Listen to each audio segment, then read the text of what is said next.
સુરતના રાંદેર વિસ્તારમાં આવેલા વિયરકમ કોઝવે ખાતે રજાની મજા આજે એક પરિવાર માટે સજા બની ગઈ છે.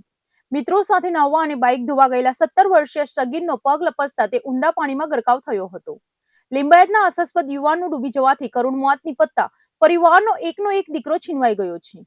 સુરતનો રાંદેર વિયરકમ કોઝવે ફરી એકવાર જીવલેણ સાબિત થયો છે. શહેરમાં ગરમીથી રાહત મેળવવા નદી કિનારે જતા યુવાનો માટે આજે માઠા સમાચાર સામે આવ્યા છે. લિંબાયત વિસ્તારમાં મજીના મસ્જિદ પાસે રહેતા 17 વર્ષીય રેહાન પોતાના 5 મિત્રો સાથે કોઝવે પર આવ્યો હતો, પરંતુ કોને ખબર હતી કે આ તેની છેલ્લી સફર હશે. પ્રાપ્ત માહિતી અનુસાર રેહાન ઘરેથી મિત્રો સાથે ફરવા જવાનું કહીને નીકળ્યો હતો. પાંચેય મિત્રો કોઝવે પર બાઇક ધોવા અને નાહવા માટે ઉતર્યા હતા. મજા મસ્તી ચાલી રહી હતી તે દરમિયાન અચાનક રેહાનનો પગ લપસતા તે ઊંડા પાણીમાં ખેંચાઈ ગયો હતો. મિત્રોએ તેને બચાવવાનો પ્રયાસ કર્યો, પરંતુ જોતજોતામાં રેહાન પાણીમાં ગરકાવ થઈ ગયો હતો. ઘટનાની જાણ થતાં રાંદેર પોલીસ અને સ્થાનિક તરવૈયાઓ તાત્કાલિક ઘટના સ્થળે દોડી આવ્યા હતા. કલાકોની ભારે જહેમત બાદ રેહાનનો મૃતદેહ પાણીમાંથી બહાર કાઢવામાં આવ્યો હતો. 17 વર્ષની કાચી ઉંમરે રેહાનના મોતના સમાચાર મળતા જ પરિવારજનો સ્થળ પર દોડી આવ્યા હતા અને તેમના આક્રોશથી વાતાવરણ ગમગીન બની ગયું હતું. મૃતક રેહાન તેના પરિવારનો એકનો એક દીકરો હોવાનું જાણવા મળ્યું છે. જુવાન જોત દીકરાનું મોત થતા માતા પિતા પર જાણે આપ તૂટી પડ્યું છે. ફરવાના બહાને નીકળેલા દીકરાની લાશ ઘરે પહોંચતા લિંબાયત પંથકમાં પણ શોકનું મોજું ફરી વળ્યું છે. તંત્ર દ્વારા વારંવાર સૂચના આપવામાં આવતી હોવા છતાં યુવાનો જોખમી રીતે કોઝવે પર નાહવા પડતા હોય છે, જેનું પરિણામ આજે એક પરિવારે ભોગવવું પડ્યું છે. પોલીસે હાલ અકસ્માત મોતનો ગુનો નોંધીને વધુ તપાસ હાથ ધરી છે.